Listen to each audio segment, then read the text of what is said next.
Hi everybody, welcome back. I want to show you my new planner I got this year. It's the Well Planned Day from a Well Planned Gal, and it's a family planner, so it is homeschool but also personal stuff too. It's really cool.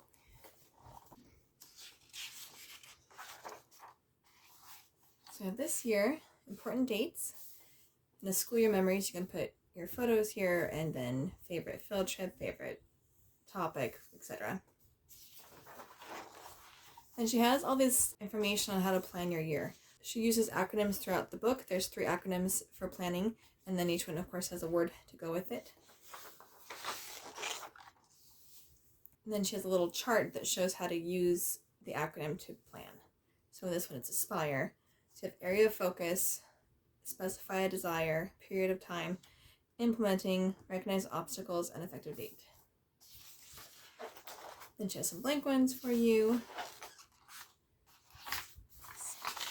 Then she has benchmarks. I've never seen this in a planner before, so I thought this was really cool.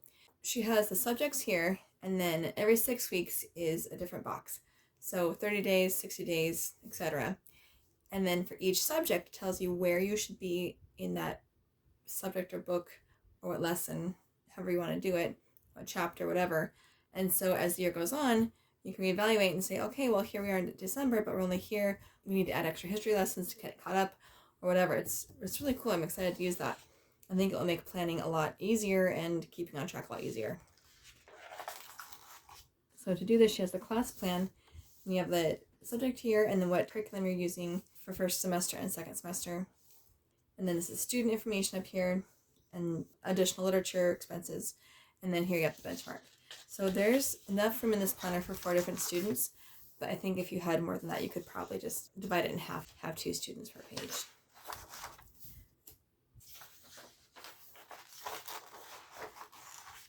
And she has another acronym for SPOT, so that's schedule, planning, and then continues over here, organize and tackle. So let's jump back here for a minute.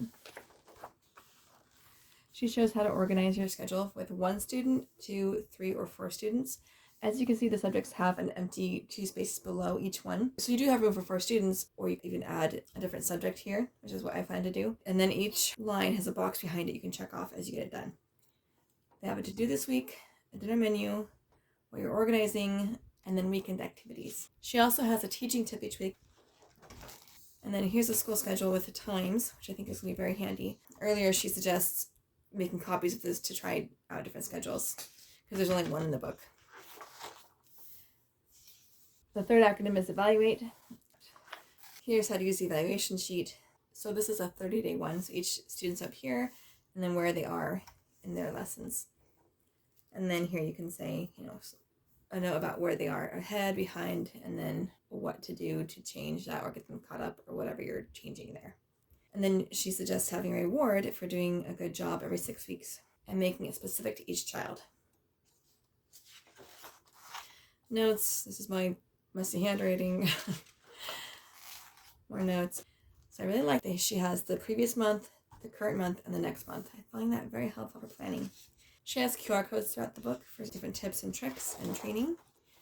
So each month has a cleaning schedule, and it only has 4 things per day except for the weekend, which I really like. I think that will really help me get organized and better at cleaning. Projects this month, and then home and family stuff. Shopping lists are double-sided, and they're perforated, so I thought that was really cool. Everything's just right here, ready to go. And then notes about the month. Books to read for each student, read-alouds, and library books. A field trip chart, and then down here for every month she has a QR code with different resources. So this one has 2 podcasts, a teacher course, and then a free field trip guide for art museums. Now I'm not a new homeschooler. This will be my 5th year homeschooling, not counting anything I did for preschool, but I do like to take advantage of different trainings and resources just to try and always improve on teaching. Because homeschooling is my calling, and that's my most important job, is giving my children a good education. So here's a blank one of the week. Up here you have the week highlighted, and then a teaching tip for each week, of course. And I really like the layout. I love that it has subjects on both sides, and that they have spaces where you can either, have 4 students or write different subjects in here that maybe don't quite fit under these categories. Like learning games or geography or things like that. I really love this setup. I love having the dinner menu right here on the same page. I think that's going to really take out a lot of stress. And then you could make a rotation and just look back at previous ones and just fill it in. I think it'll be fabulous. I like that there's a to-do each week and an organize section in addition to the chores at the beginning of the month. Okay, so let me skip through here. I want to show you some other things I have in here. Oh, each month has a different pattern and different colors, which is pretty cool. I don't love August's color theme, but I do like September a lot. Okay, so it's all the same until you get to the end of November. So right here is the last page of November.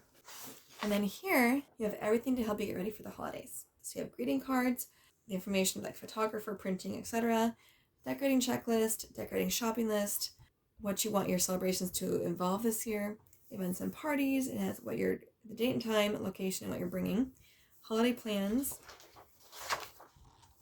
and then gift ideas for each child plus the budget, and then for family and friends, gift ideas and names, stocking stuffers, which is great because I always forget that until last minute.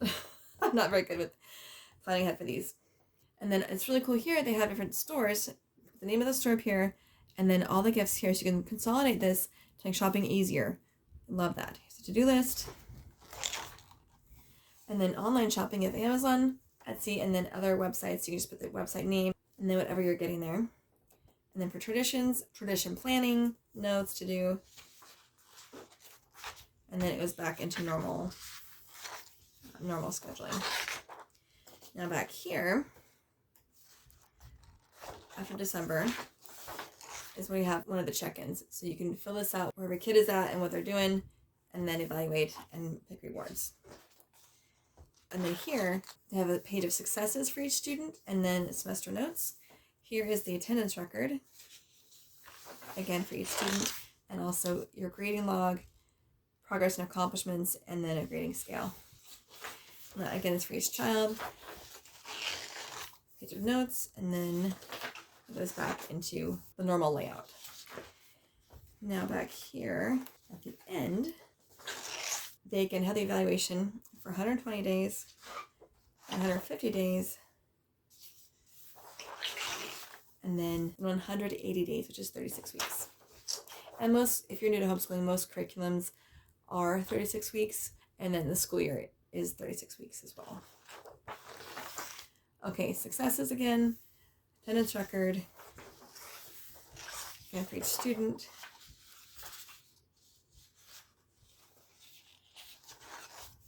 Note page, and then an overall review of the year. It's like what you learned in each subject, how they grew and matured, and then curriculum ideas for next year. Then she has 4 more months, and then summer bucket list, which is cool. Vacation plans to do before leaving, remember to pack. She's very organized. I love this planner. She has a next year calendar in here, plus notes. And then here she has report cards. So it's comments, semester 1, semester 2. This part is perforated right here. It's like the shopping lists. And then this has like a pre-made line to fold.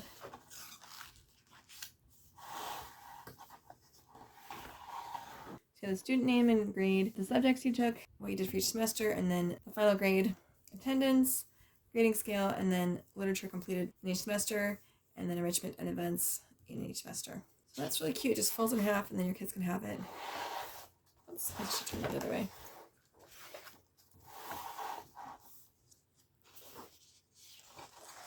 There's one for each kid, and then at the end, there's a little invitation to join the well-planned gal group on Facebook. So check this out. I think this will really help you get organized and plan a really successful homeschool year. I made a few videos from several years ago that I never published. One is showing Erin Conjuring Planner, and one is showing a no planner method. So I will try and get those up in the next few weeks. You can see those as well. But this is what I'm using this year, and I'm really excited for it. All right, please like and subscribe. It really helps the channel. And leave a comment below of what planner you're using or what kind of system you're using to plan the year. It's always fun to see. All right, see you next time.